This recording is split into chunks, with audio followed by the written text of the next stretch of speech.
Hi guys, in this video we're going to go over how to sign up for Paramount Plus with Walmart Plus. Now when you get Walmart Plus, they have different benefits available.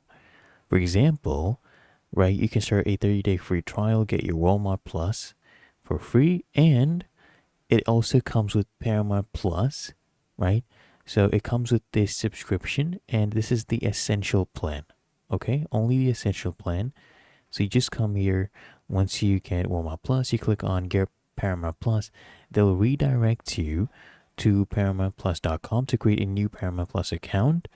And they'll just be sharing your Walmart Plus membership status with them to validate the benefit access. So click here and you need to just go ahead and move on with this plan. As you can see, it becomes $0. And then you just create your account, right? Full name, email, password, birthday, gender, and continue with the process. Really that easy. If you found this helpful, make sure you smash the like button and subscribe to App Mentor.